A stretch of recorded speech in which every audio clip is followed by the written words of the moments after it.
দাদা, লোকায়ুক্তে আপনাকে আমন্ত্রণ জানানো হয়েছে, নবান্নে বৈঠকে চিঠি দেওয়া হয়েছে, আপনি কি যাবেন? যাব না। প্রথম কথা হচ্ছে, এই মুখ্যমন্ত্রী লোকায়ুক্তের রিপোর্ট বিধানসভায় পেশ করেন না। এই মুখ্যমন্ত্রী তার দুর্নীতিগ্রস্ত লোকায়ুক্তটা কাদের জন্য? লোকায়ুক্ত হচ্ছে নির্বাচিত প্রতিনিধি, যাদের বিরুদ্ধে এফআইআর হলেই অভিযুক্ত হয় না, চার্জশিটে। মুখ্যমন্ত্রীর মন্ত্রিসভার সদস্য পার্থ চ্যাটার্জি, জ্যোতিপ্রিয় মল্লিক, একাধিক নির্বাচিত বিধায়ক, তারা চার্জশিটে বিভিন্ন মামলা।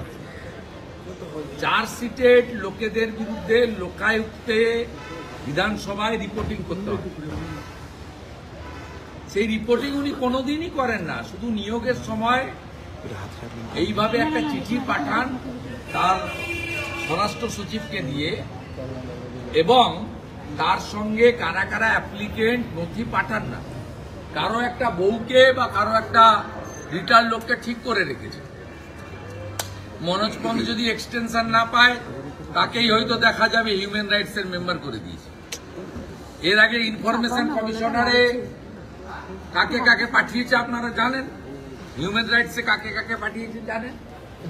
অতএব এই সংবিধানকে যিনি মানেন না, তার মিটিংয়ে বিরোধী দলনেতা যাওয়ার প্রশ্নই ওঠে না। তারপরে সম্প্রতি খগেন মুর্মুর রক্ত দেখার পরে কোন সুস্থ চেতনা সম্পন্ন মানুষ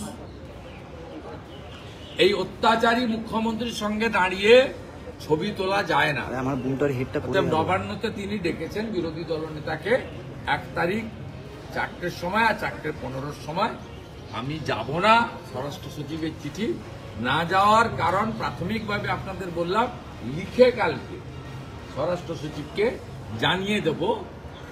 আর 3-4 মাস পরে উনি থাকবেন না, তখন বিজেপি আসবে। লোকায়ুক্তের রিপোর্ট, ট্যাগ রিপোর্ট প্রত্যেক বছর অ্যাসেম্বলিতে টেবিল হবে, ডিসকাশন হবে। অভিযুক্তদের বিরুদ্ধে লোকায়ুক্তকে মামলা করার জন্য সরকার, বিধানসভা সম্মতি জানায়।